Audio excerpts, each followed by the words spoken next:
Hello दोस्तों, आइए आप सबका स्वागत है हमारे यूट्यूब चैनल पीके ज्ञान मस्ती में। हम लोग क्लास 9th में जो बहुपद है उसके लिए थ्योरी कुछ पढ़ चुके हैं। तो आइए उन जो थ्योरी पढ़े हम लोग उसके आधार पे जो इसका पहला प्रश्नावली है, प्रश्नावली 2.1, इसको हल करते हैं। तो देखिए, जो इसमें पहला सवाल दिया गया है, पहले में जो है 5 सवाल दिए गए हैं।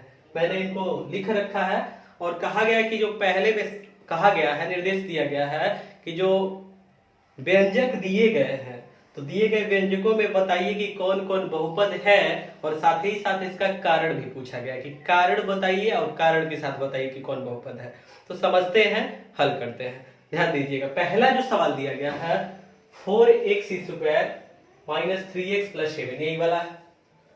अब ये देखेंगे हम लोग कि जो व्यंजक दिया गया है इसमें चर राशि क्या है। देखिए, तो x है ना, x है, तो x का जो घातांक है, यही ना देखते हैं बहुपद बताने के लिए। तो x का घातांक 2 है और यहाँ x का घातांक 1 है। तो देखिए, तो x का जो घातांक 2 आ रहा है और 1 आ रहा है, क्या ये दोनों ऋणोत्तर पूर्णांक है? तो मैंने आपको बता रखा है कि ऋणोत्तर पूर्णांक किसे कहते हैं। तो आप कह सकते हैं 0, 1, 2, 3, इसमें जितनी भी संख्याएं बनेंगी अनंत तक, ये सभी ऋणोत्तर पूर्णांक है। तो इसमें 1 और 2 ऋणोत्तर पूर्णांक है, और जब ऋणोत्तर पूर्णांक है तो इस बीजीय व्यंजक में जो चर राशि है उसके जो भी घातांक है वो ऋणोत्तर पूर्णांक है, इसलिए कहेंगे कि यह एक बहुपद है।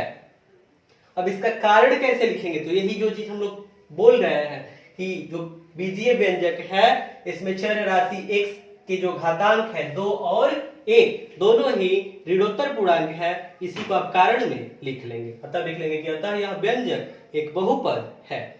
दूसरा जो सवाल दिया गया है y² प्लस √2 दिया गया है।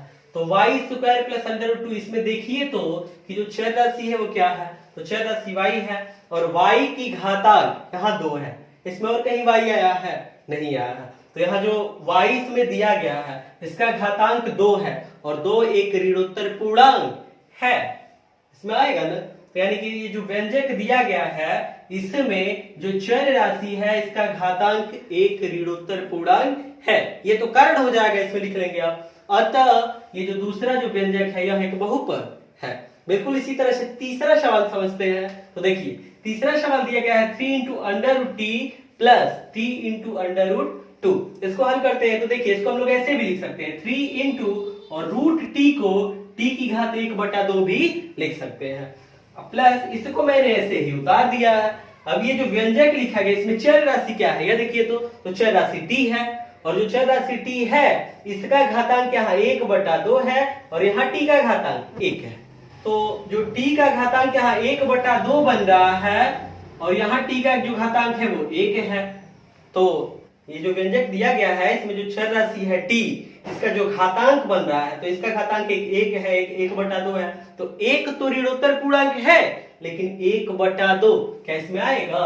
1/2 ऋणोत्तर तो है, ऋणोत्तर का मतलब ऋणात्मक नहीं है, लेकिन क्या 1/2 पूर्णांक है? नहीं है, 1/2 पूर्णांक नहीं है, यानी कि हम लोग कहेंगे कि 1/2 ऋणोत्तर पूर्णांक नहीं है। और जब ऋणोत्तर पूर्णांक नहीं है इसमें चर राशि की घात, तो कहेंगे कि यह व्यंजक एक बहुपद नहीं है। तो कारण में आप लिख लेंगे कि चूंकि जो बहुपद दिया गया है इसमें चर राशि t है और इसके घातांक 1/2 तथा 1 है। तो यहाँ 1 तो ऋणोत्तर पूर्णांक है, लेकिन 1/2 ऋणोत्तर पूर्णांक नहीं है, इस वजह से यह जो है बहुपद नहीं है।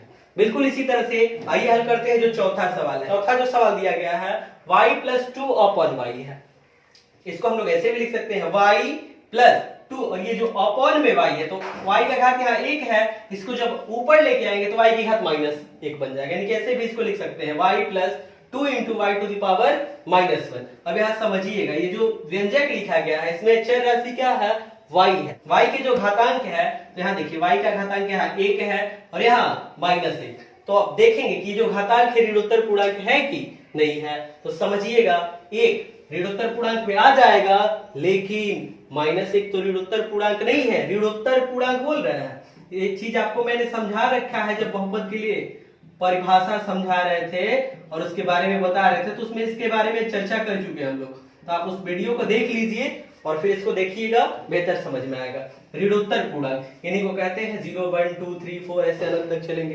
तो यहाँ -1 तो ऋणोत्तर पूर्णांक नहीं है, तो फिर इसका लिखेंगे हम लोग कारण। क्या?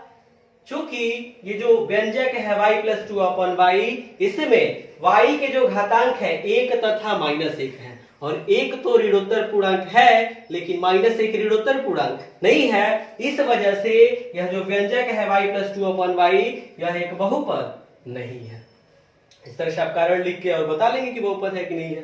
बिल्कुल इसी तरह से पांचवा सवाल देखिए तो पांचवें सवाल में देखिए जो व्यंजक दिया गया है इसमें चर राशि क्या है, x है, y है और t है। तो इसमें 3 चर राशियां हैं। अब यहाँ x का घातांक देखिए 10 है, y का जो घातांक है 3 है और t का घातांक 50 दिया गया है। तो अब देखिए तो 10 3 50, क्या ये प्रत्येक जो घातांक लिखा गया है क्या ये ऋणोत्तर पूर्णांक है? तो 10 जो है आएगा ना, इसमें अनंत तक चलेंगे, 0 से अनंत तक, 0 1 2 3 4 5, तो इसमें 10 आएगा। 3 भी जो है एक ऋणोत्तर पूर्णांक है, 50 जो है यह भी एक ऋणोत्तर पूर्णांक है। तो जो व्यंजक दिया गया है, पांचवा जो सवाल दिया गया है इसमें जो व्यंजक दिया गया है इसमें 3 चर राशियां हैं x y तथा t, और इनके जो घातांक है वो क्रमशः 10 3 तथा 50 है, और ये प्रत्येक घातांक एक पूर्णांक है, इसलिए यह जो व्यंजक है यह एक बहुपद है। इस तरह से आप बता लेंगे कि जो पांचवा है इसका कारण भी दे लिए हम लोग कि बहुपद में 3 चर राशियां x y तथा t है और इनमें प्रत्येक का घातांक एक ऋणोत्तर पूर्णांक है, अतः यह एक बहुपद है। तो ये जो पहले में 5 सवाल दिए गए थे इसको हम लोगों ने समझा, हल किया। तो आप इसको लिखिएगा, क्योंकि यहाँ मैंने बस आपको समझा रखा है, कारण बता दिया कि ऐसे कारण लिखना है। आप इसको खुद से लिख लीजिएगा, जब भी सवाल हल कीजिएगा ना तो उसमें कारण लिख लीजिएगा और लिख लीजिएगा कि हाँ ये बहुपद है और ये नहीं है। आगे समझते हैं जो दूसरा सवाल दिया गया।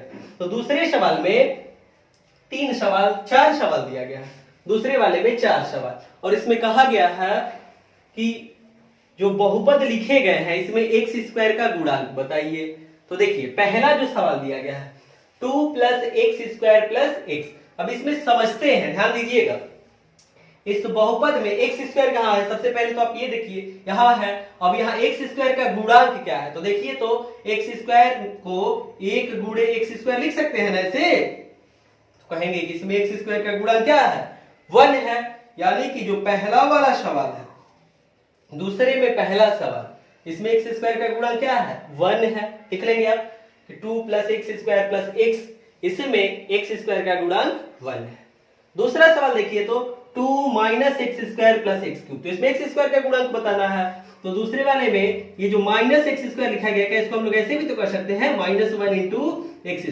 तो x² में किसका गुणा है? -1 का, तो कहेंगे कि 2 - x² + x³ में x² का गुणांक -1 है।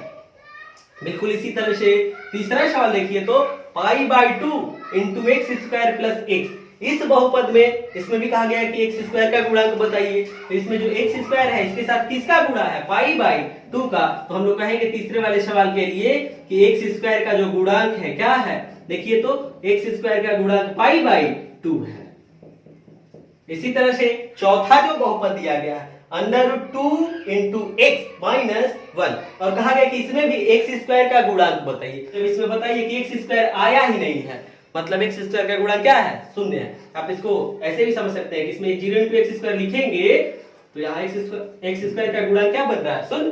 तो इस तरह से कह लेंगे √2x - 1 में क्या x² का गुणांक क्या है? इसमें 0 है। x² का गुणांक 0 है। इसी तरह से आगे समझते हैं। तो देखिए जो तीसरा सवाल दिया गया है ना, देखिएगा एनसीईआरटी की जो किताब है, यूपी बोर्ड में एनसीईआरटी जो है 9th की जो मैथमेटिक्स है उसमें देखिए तीसरा जो दिया गया है, तो तीसरे वाले में 2 चीज पूछा गया है। पहला कहा है कि 35 घात वाला एक द्विपद बहुपद लिखिए।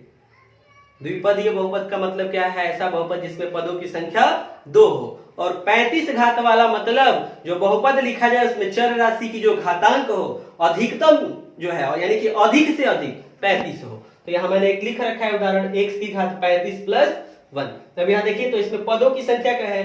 x की घात 35 यह एक पद है और 1 जो है यह एक पद है।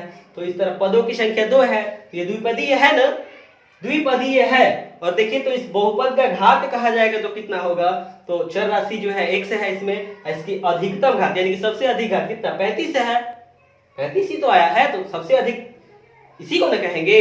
अब इसमें और कुछ घात आया ही नहीं, तो सबसे अधिक वही होगा जो आया है, तो 35, तो इसका घात 35 हो गया। तो 35 घात वाला ये एक द्विपदीय बहुपद हो गया। इसी तरह से आप अपने से भी अन्य कोई भी उदाहरण लेके लिख सकते हैं। तो ऐसे आप ऐसे भी बना सकते हैं, y की घात 35 धन y की घात 34। इस तरह से भी आप लिख लेंगे।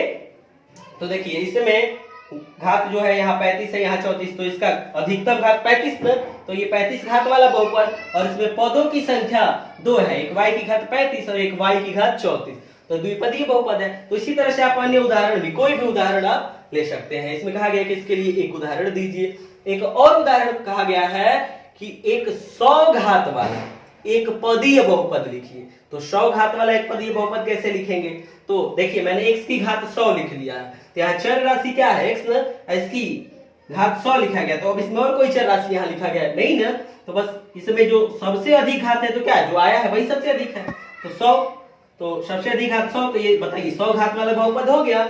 इसमें पदों की संख्या कितनी है, तो एक ही पद है ना, अतः यह एक 100 घात वाला एक पदीय बहुपद लिख लिया। तो इसी तरह से आप अन्य भी कोई उदाहरण ले सकते हैं, y की घात 100 या z की घात 100, तो ऐसे ही आप कोई भी उदाहरण एक लिख सकते हैं। तो तीसरे सवाल में यही कहा गया था, पहला एक पूछा गया था कि 35 घात वाला एक द्विपदीय बहुपद बताइए, इसको मैंने समझाया। इसी में एक सवाल और कहा है कि एक 100 घात वाला एक पदीय बहुपद लिखिए, तो इसके लिए भी मैंने एक उदाहरण आपको समझा दिया, और आप अन्य उदाहरण भी आप ऐसे ही हल कर सकते हैं। आगे देखते हैं इसमें जो चौथा सवाल दिया गया है, तो आप इसको ध्यान से समझ लीजिए। अगर नोट करना चाहते हैं, हिंट करना चाहते हैं, तो इसको हिंट कर लीजिए। फिर आगे देखते हैं जो चौथा सवाल है।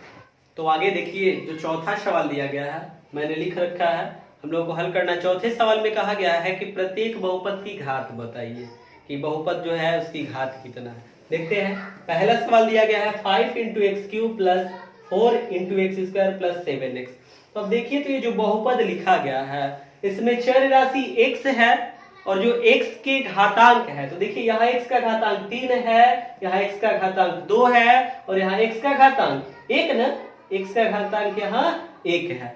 मैंने आपको बता रखा है कि जो बहुपद होता है उसमें जो चर राशि है, जो बहुपद में चर राशि है उसकी जो सबसे अधिक घात होती है उसी को बहुपद की घात कहते हैं। तो समझिएगा यहाँ ये जो बहुपद लिखे हैं इसमें x जो है चर राशि है और इसके घातांक 3, 2 और 1 है। तो इसमें सबसे अधिक क्या है, घातांकों में 3 है ना, तो जब सबसे अधिक घातांक इसका 3 है, इसमें जो चर राशि है इसका सबसे अधिक घातांक जब 3 है, तो कहेंगे कि यह बहुपद कैसा बहुपद है, त्रिघाती बहुपद, यानी कि इसका घात कितना होगा, बस ये पूछा है। तो घात इसका कितना हो जाएगा, 3 हो जाएगा। तो पहला वाला जो है इसका घात 3 हो जाएगा। बिल्कुल इसी तरह से दूसरा देखिए, तो दूसरे वाले में चर राशि y है और y की सबसे अधिक घात, तो y का घात यहाँ 2 है और कुछ आया ही नहीं है, तो जो आया है वही ना सबसे अधिक है, तो y का सबसे अधिकतम घात 2 है, अतः इस बहुपद की जो घात होगी 2 होगी।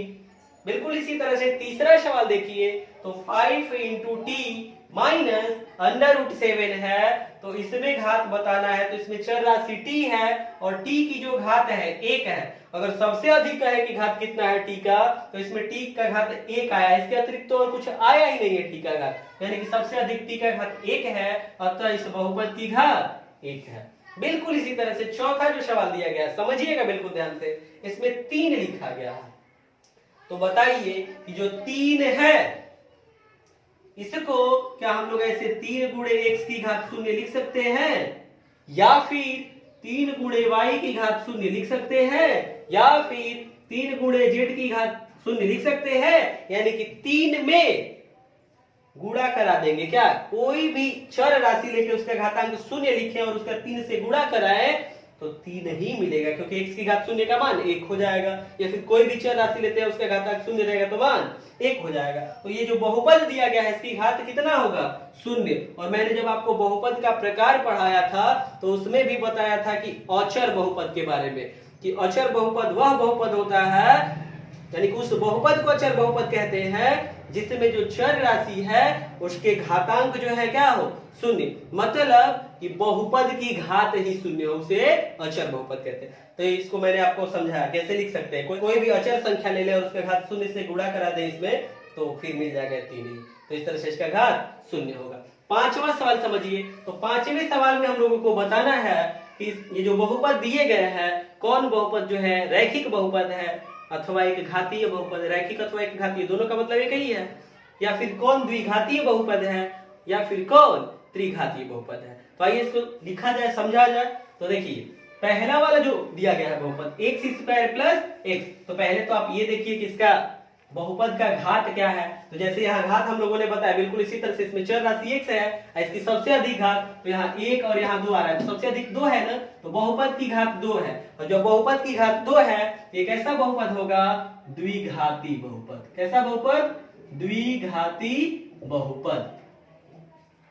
बिल्कुल इसी तरह से जो दूसरा सवाल दिया गया है x माइनस एक्स क्यूब, तो इसमें चर राशि x है, यहाँ x का घात 1 है और यहाँ x का घात 3 है, तो सबसे अधिक 3 है। तो इस बहुपद की घात कितना होगा, 3 होगा।